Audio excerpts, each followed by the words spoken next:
नमस्कार दोस्तों, एक बार फिर से स्वागत है आपका हमारी हिंदी साहित्य की नई वीडियो में।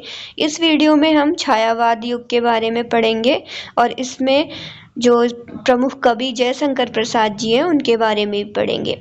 तो इम्पोर्टेंट पॉइंट देखते हैं। तो देखते हैं छायावाद का जो काल था वो कब से कब तक रहा। 1918 से 1936 तक इसका टाइम पीरियड रहा था। हिंदी साहित्य के रोमांटिक उत्थान की प्रमुख काव्य धाराएं इस काल में रची गई थी। छायावाद शब्द का सर्वप्रथम प्रयोग किया था मुकुटधर पांडे ने। छायावाद के चार स्तंभ जयशंकर प्रसाद, सुमित्रा नंदन पंत, सूर्यकांत त्रिपाठी निराला और महादेवी वर्मा को कहा जाता है। छायावाद के जो व्रत ही रहे वो ब्रह्मा, विष्णु और महेश रहे थे।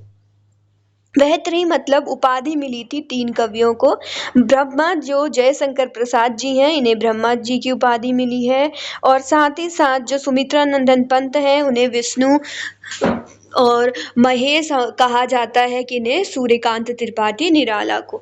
छायावाद के जो लघुत्रयी हैं उनमें तीन महाकवियों का नाम आता है। इसमें एक महादेवी वर्मा कवित्री और राजकुमार वर्मा और भगवती वर्मा इन्हें कहा जाता है।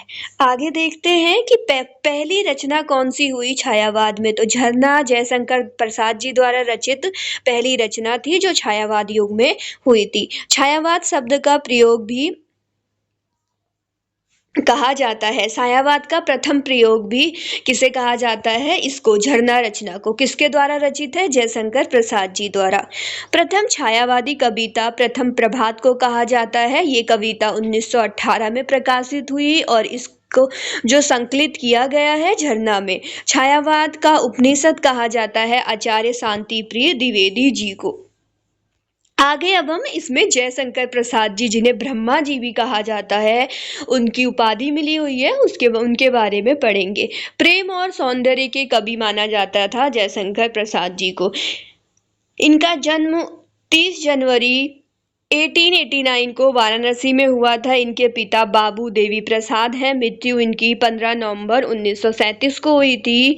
और इनका जो बाल्य नाम था, बाल्यपन में इन्हें झारखंडी के नाम से जाना जाता था। इनके उपनाम हैं कालाधर, नाटक सम्राट, आधुनिक कविता के सुमेरु।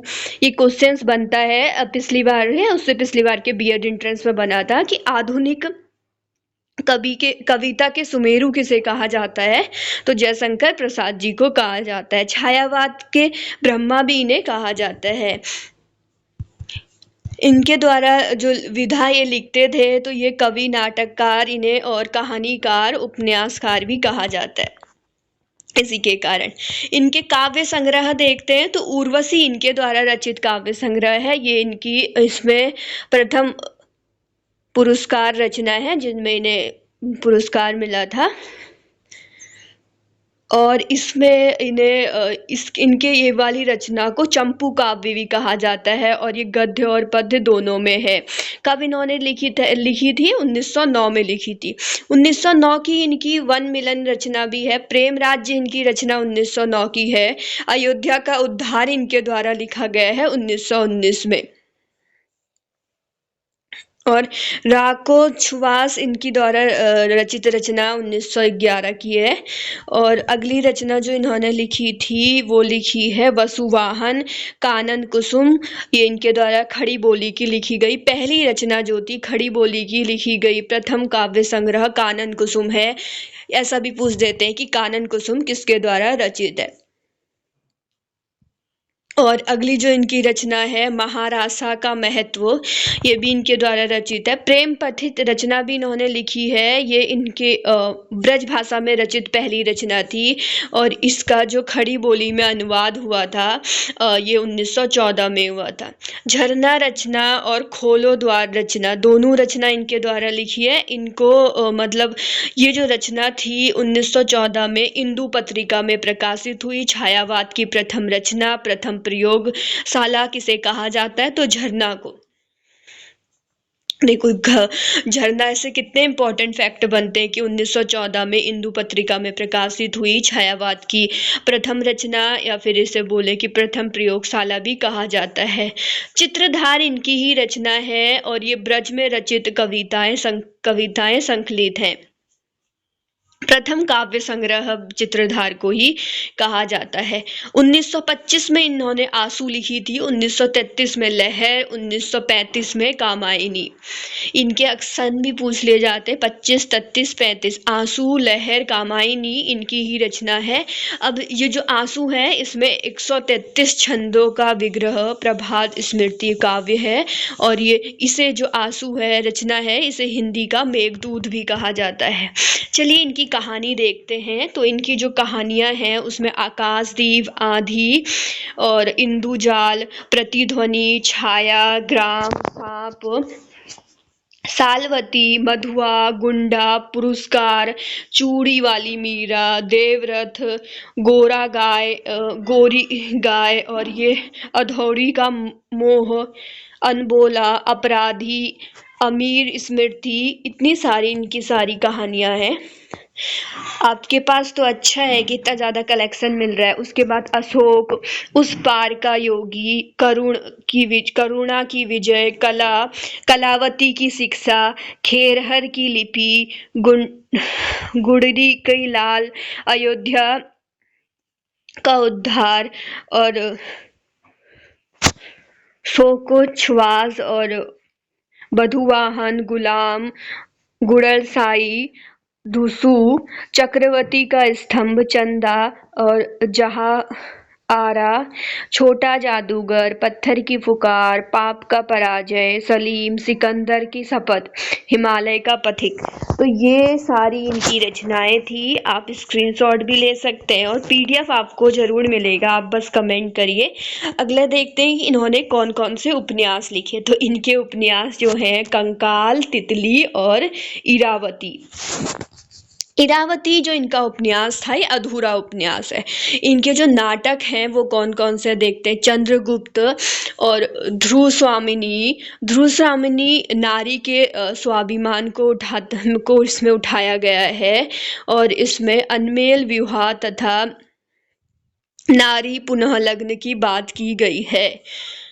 और इसके बाद स्कंदगुप्त, अज्ञात शत्रु, जन्मेजय का नाग यज्ञ, और राजश्री, कामना, एक घूंट, हिमाद्री तुंद सुंद में, ये हिमाद्री तुंद सुंद में ये यूकेएसएससी द्वारा पूछा गया है काफी टाइम। आगे है कि अरुण यह मधुमय देश हमारा, सज्जन, कल्याणी परिणय,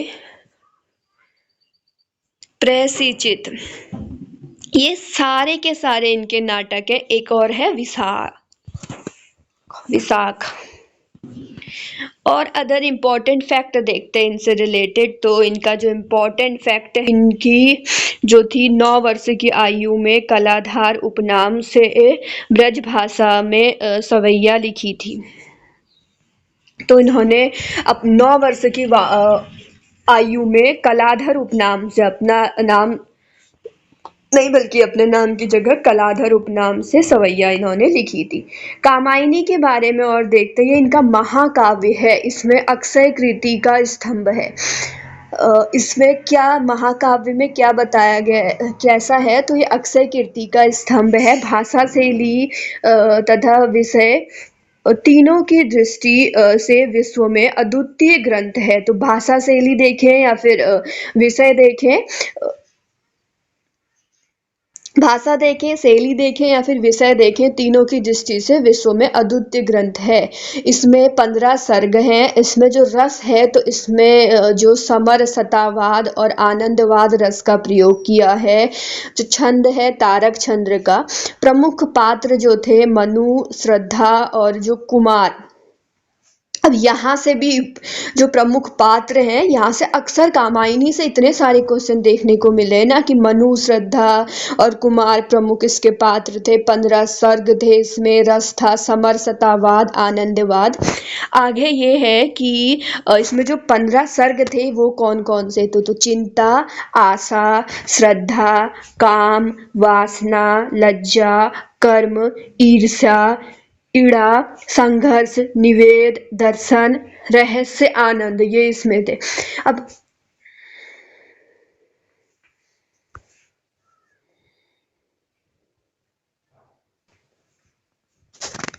और कामायनी को सुमित्रा नंदन पंत ने हिंदी साहित्य का ताजमहल कहा है। तो ऐसी कौन सी रचना है जिन्होंने सुमित्रा नंदन पंत ने हिंदी साहित्य का ताजमहल कहा था? ये कहा है कामायनी रचना को। और साथ ही साथ ये भी पूछ सकते हैं कि कौन सी रचना को हिंदी साहित्य का ताजमहल कहा जाता है, तो ये भी कामायनी को। इनके द्वारा लिखित जो पत्रिका थी वो इंदु पत्रिका का संपादन इन्होंने किया था। पुरस्कार इन्हें मंगला प्रसाद परितोष पुरस्कार दिया गया था कामायनी के लिए। इनकी मृत्यु जो हुई थी वो 15 नवंबर 1937 को श्रय रोग से हुई थी। तो आज की वीडियो में इतना ही रखते हैं। उम्मीद है आपको वीडियो पसंद आई होगी। इसी तरह की और भी वीडियोस के लिए हमारे चैनल को सब्सक्राइब कीजिए, और अगर आपको पीडीएफ चाहिए तो कमेंट कीजिए, आपको पीडीएफ प्रोवाइड कर दिया जाएगा। चलिए मिलते हैं फिर इसी तरह की और नई वीडियो में। Thank you.